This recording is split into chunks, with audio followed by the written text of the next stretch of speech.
Dr. Ngwana Glory sit down without a word from our daddy. So, daddy, who is a pastor and who was actually a prince before choosing the path of being a pastor. So generally, princes actually own kingdoms. But instead of, not like rule kingdoms, okay? When I say own kingdoms, I know some people are like, what? So generally, princes actually rule kingdom. But that instead of taking this mighty seat at the top of the kingdom, being a prince of the village, being the prince of his community, he decided to be a pastor. So please, today, even though Daddy could not make it, because Daddy is actually 92 years old. Yeah. Daddy is actually, I want to really see, please, who doesn't want to be 92 years old, right? I'm trying to be, I've started learning some yoga, thinking of joining yoga classes by Dr. Ngwana. Oh, you guys don't know about that. Okay, I'm going to be leaking the secrets gradually. So, Daddy, actually, despite all odds, Daddy, who got married to a lady who had never seen the walls of a classroom, decided to send her only daughter to school. Is that not something marvelous? Imagine, please, let's look at the picture together, right? Generally, maybe many of us in this hall, at least we've seen a doctor. Now I'm inspired because I saw one. So, but imagine having no role model, right? No role model basically around you, but deciding to send your daughter to school, despite the fact that your wife had never been to school before. So I think Daddy actually did a wonderful thing, and we are very proud to actually honor Daddy today. I would like us to welcome Daddy's son, who is going to be representing him today, Mr. Ernest Monzi Ngwana, who is in the room today. We would like to have a word from you. Thank you so much.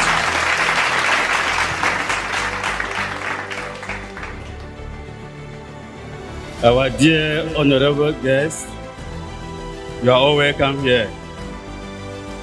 You will see that before she started introducing me, I was already walking in, just because I was eager to talk today.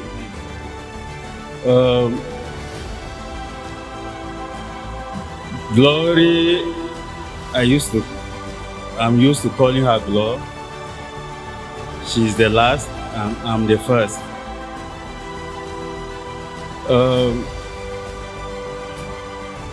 I would like to talk about my mother first.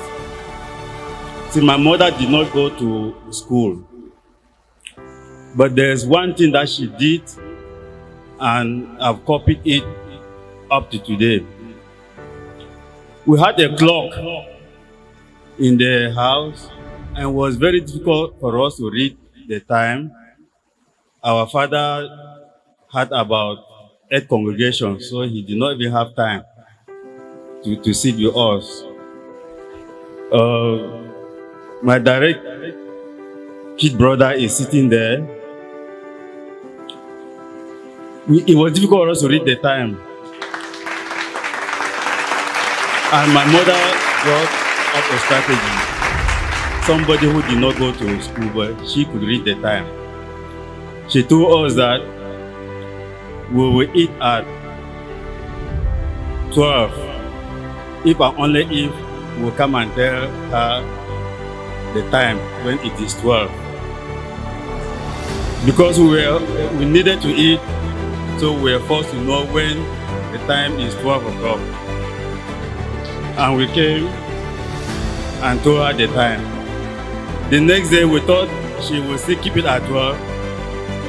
She would say 20 past 12. And that's how I developed that skill. And I had to do something to remember her. And that's how I'm a promoter of learning how to learn. Because the teachers had to teach, but they never teach students how to learn. She told you we had two pastors in the family, my father and my uncle. My uncle was Reverend Doctor, and my father just had a diploma in theology. While growing up, we saw the two lifestyles. It was quite different. Village pastor and city pastor. And for us, we knew that it was because of the PhD. And I myself, I thought that I must have that PhD. I was the first in the whole family to have advanced level. When I had my advanced level, I had two close friends. All of us had admission to Nigeria. I went to my father and told my father I want to go to Nigeria to study, because my aim was to go to Nigeria and come back with PhD. My father told me, I can sponsor you, but bear in mind that if you go to Nigeria, the junior ones will not go to school. And that's why how my two friends went to Nigeria, came with PhD, and I had to do something to start working so I had to support my junior ones. I'm telling this story because my pastor, who is Reverend 𝐒𝐲𝐞𝐞𝐜, said, if you are called up to speak and you don't have anything to say, at least think of the story. And that's why I started with the story. In those days, the only university was University of Yaoundé, and there was no way I could cope with it because of French, because I even failed French. When I started working, earning, I was a mission teacher, so at least now I could decide on the future of my junior ones. The first three, they were already in secondary school. I had nothing to do with them, but I had two of them, my late junior brother and Glory. My father, despite being a pastor, was a carpenter, was a builder. And I decided that my junior brother will be a builder too. And that's why I did everything and convinced him to go and do building. And he was a very, very successful builder until he died. My mother was a tailor. And I said she must be that tailor too. I was teaching at a technical school, girls' school, owned by the Presbyterian Church, and the news came to me that she has been enrolled to do commercial in Longla. I said, first of all, the three of us passed through mission school, and the only girl, there's no way she can go to a private school. I had to pull her to where I was teaching to do dressmaking, fashion designing. She did it for 7 years. By the time she was competing, I was already in Douala, managing an IT school. While in Douala, I heard that she has registered in University of Boya to do law. I could not reconcile. Somebody has done dressmaking for 7 years, then going to do law. It is not that I'm understanding why, because she wanted to have PhD by all costs. There was no university then that was doing dressmaking. So there was no way they should have gone to any university in Cameroon here to continue her studies. I'm sure that's why she diverted.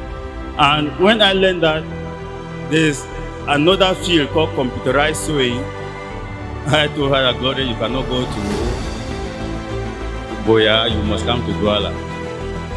That's how I dragged her to Douala to do IT. My idea was that after that she would open a big workshop with computers, designing. But after her HND, she got a good job. She was earning her money, and now I lost control over her.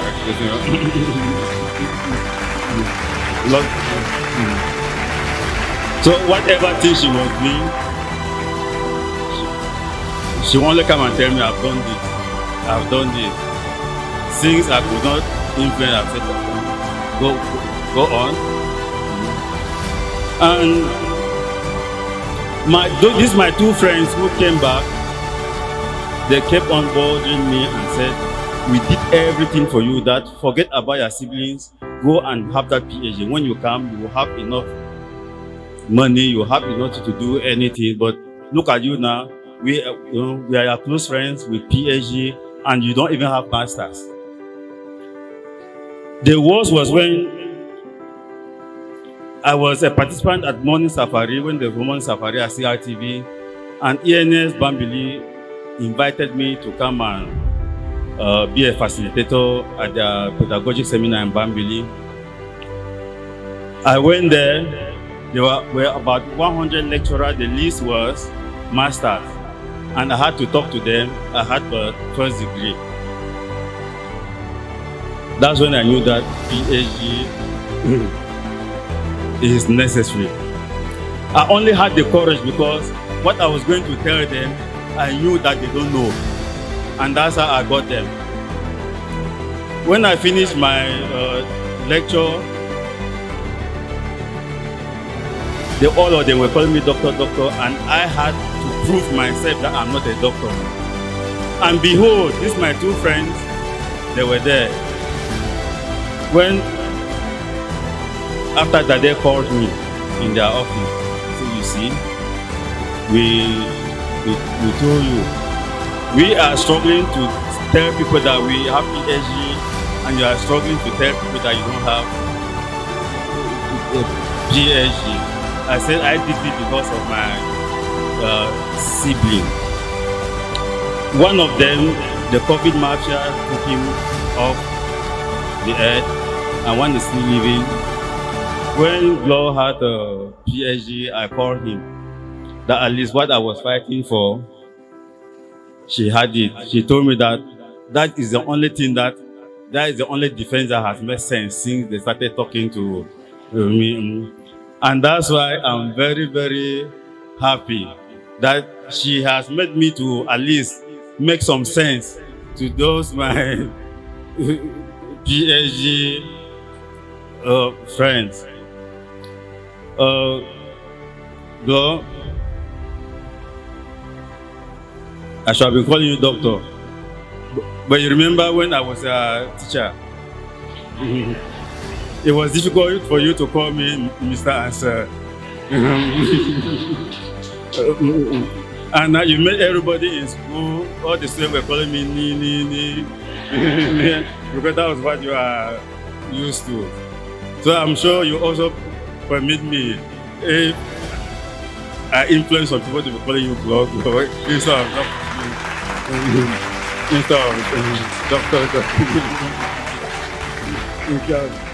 doctor. I'm grateful. I wish my father was here. If my father was here, he would have allowed me to talk, because on our wedding day, my father was there, but he said I should be the one to talk. We are all happy. I was one to pull your hand to have PhD, but I'm sure you'll be able to pull me now to have PhD. So thank you very much. Oh, thank you so much. Thank you so much. Please, let's put our hands together for Mr. Ernest Wana, thank you so much for that beautiful piece. Thank you so much. Thank you so much. Oh, what a beautiful story.